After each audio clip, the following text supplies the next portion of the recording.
it will not work and he'll just move away. Panzer Grenadiers charging forwards once more after the airborne forces have been forced back. British troops marching forward again, under fire from the Panzer Grenadiers. And looks like they will have to pull back. Americans seizing the eastern corner again.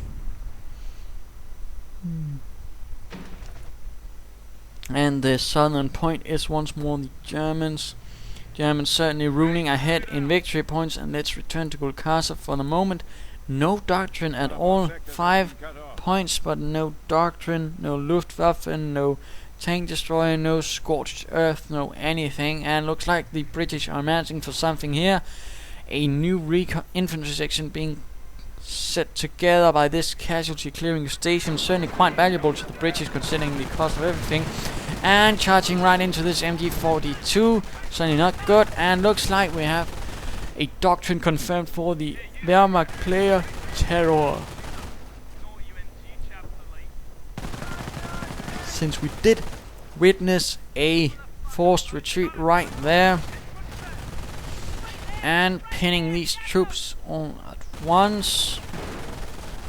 American airborne with some infantry charging around, apparently ignoring the straight approach, might be wanting to flank this MG42 team and help out the British troops, or they might not do anything at all. Not entirely sure what will be happening though.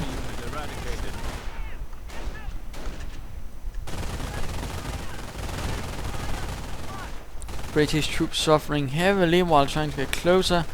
Getting suppressed here by a second MG42 team. Sniper also getting up. Airborne firing up and charging ahead. Drawing all the fire of the MG42s. No grenades. Oh dear, will we see another satchel charge? No, that is indeed a grenade. Amazing. Finally getting some grenades. And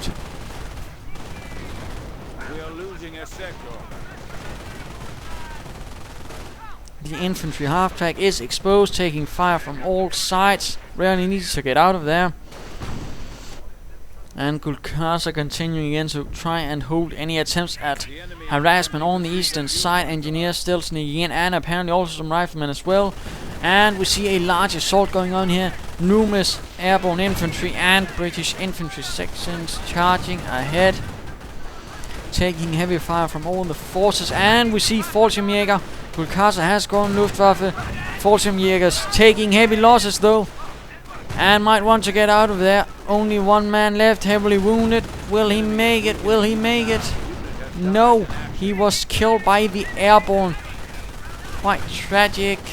Already lost one Fallschirmjäger team. The Fallschirmjäger being one of my favorite units in the game. Quite effective infantry, certainly some of the best in the game. MG42s moving ahead once more, firing arc right there. Pack in a covering position, and further MG42s moving ahead. And don't think there actually is any infantry at all for Mr. Cooter. Apparently Gulcasa will be doing all of the infantry work while he goes for all the support weapons. Not what I'd recommend.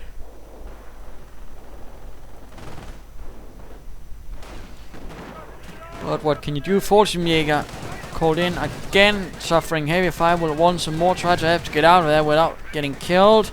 2 Fallschirmjäger down, but looks like the other 2 will make it out of there. Pack looking a bit exposed. Half-track firing away. British inching forward slowly, firing all of their guns. And lieutenants moving in as well. Medics moving in to the middle of it to pull out any wounded British or American troops. And looks like we have reports of further troops getting wiped out. Sapper team getting taken out perhaps a bit too close to the fighting. And now Sniper and MG42 setting up, forcing the British to retreat in force. Packs blazing away as they retreat.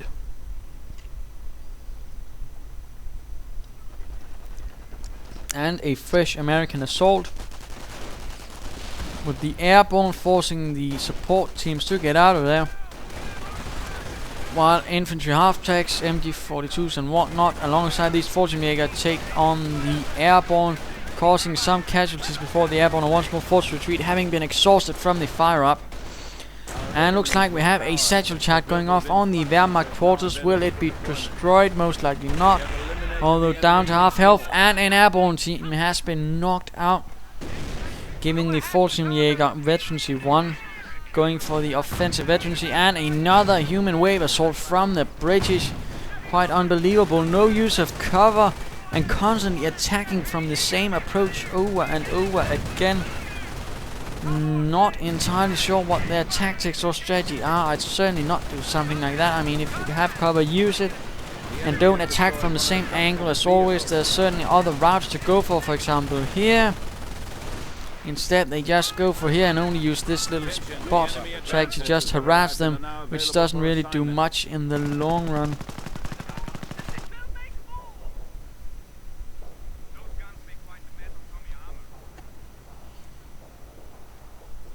A bit quiet again as all the forces are drying up. Sniper taking a few shots. Upgrades complete. Not a lot of going on. And what is this? Luftwaffe Felddivision moving in, probably from some Flieger Horst battalion. As plenty of Luftwaffe, Kriegsmarine and Reichsarbeitsdienst during Market Garden were just thrown in with little training, given a rifle and sent to the front in ad hoc divisions, since there wasn't really much else the German army could muster at that point. A lot were lost in rather unnice methods that way. Numerous Fallschirmjägers going down to a deluge of hand grenades, while the British are once more stopped in their human wave attacks. Although that does not seem to deter them from bringing larger numbers, not using this 30 caliber M2 mortar nearby to help against the heavy machine gun. A bit curious. And what is this? Luftwaffe is setting up something. We'll return to that later as the British attack continues.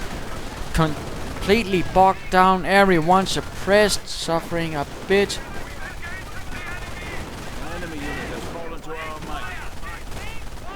And slowly getting pinned down by the MG42 as it fires away on all of these British infantrymen sneaking about by the house.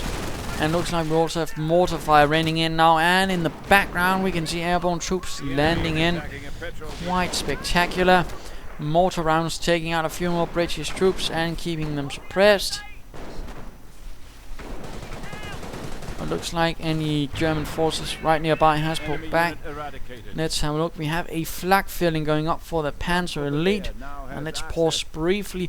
The flak filling is a rather decent anti-infantry weapon, of course based on the anti-aircraft gun. It can also be used against infantry and light vehicles. Not so good against light vehicles, but against infantry alright, although I certainly feel it could use perhaps a bit more.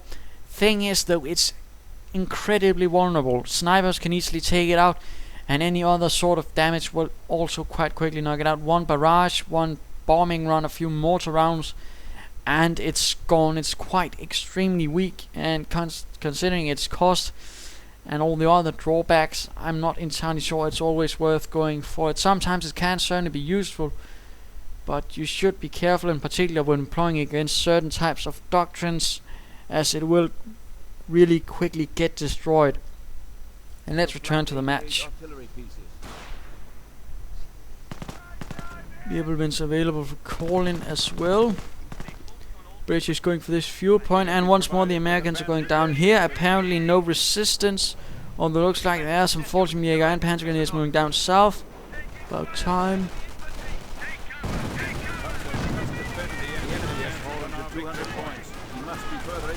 Mortar rounds hitting among the British troops, knocking out one team, while airborne are once more moving in with the recoilless rifles and carbines, firing up. Not entirely sure what they intend to, possibly getting past this MG bunker and do some nasty damage, But MG42 setting up, and if they get exhausted before they get past it, things might easily get dangerous. They do.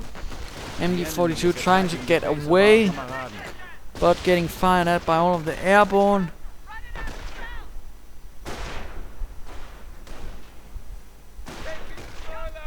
But it does get away, and that alongside the mortar is setting up to try and deal with all of these airborne, who are dropping numerous satchel charges on the headquarters, knocking it down to half health already. Bold, but not entirely sure it's worth it. And already forced to retreat. Sounds like we have some fighting going on in the center. Infantry half-track with Veterans 2 and a Panzer team in. And another retreated British assault. Really keen on the human wave attacks and not using cover. Certainly might want to recommend him, if he was to listen to this, to use cover. Sniper moving ahead again. Now Veterans 3, and I do believe that gives an increased rate of fire. And we see another flak feeling going up. Quite keen on setting up flak feelings, although not sure why. Support truck up, no armor command truck, no infantry armor or any artillery to support the British troops. They're certainly suffering for this. Troops being suppressed by the half-tracks, pinned down in fact, and losing slowly as snipers are moving in as well, taking shots at the British troops, killing a few every minute.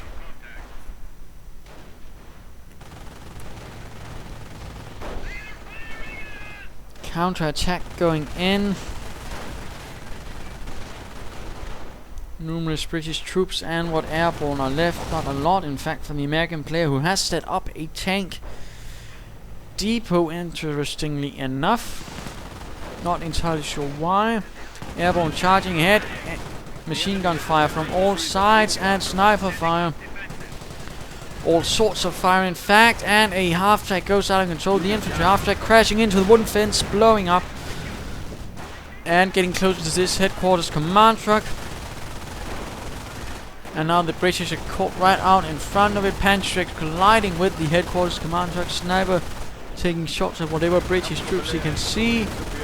And MG42s keeping the British troops at the command truck down.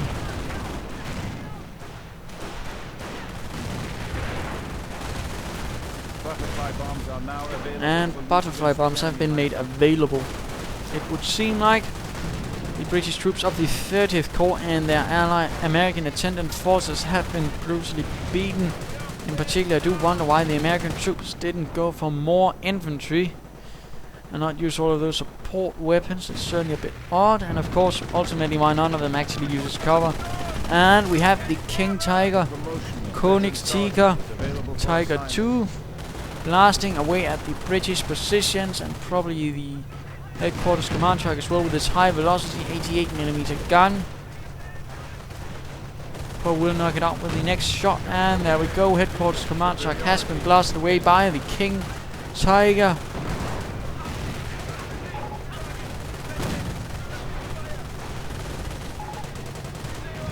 And we hear GG going out.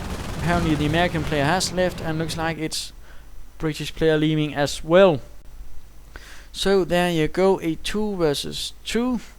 And what can we learn from this? Well, human wave attacks again don't work out for you quite as often as you'd like. In particular, if you're dealing with someone who knows how to deal with blobbing and such. So use cover, don't blob up, and don't use human wave attacks. Don't just constantly attack from the same angle over and over and over again. That was another major mistake they made. Instead, they should have gone around towards the east and go towards the south. That would certainly have netted them a lot more. The American player, for some reason, didn't use much infantry, didn't get a medic station, and generally just seemed a bit off, apparently relying heavily on the airborne, but never managing much with them either. So, there you go. I hope you enjoyed it, and if you did, why not subscribe? This is Imperial Dean saying, do remember to use cover.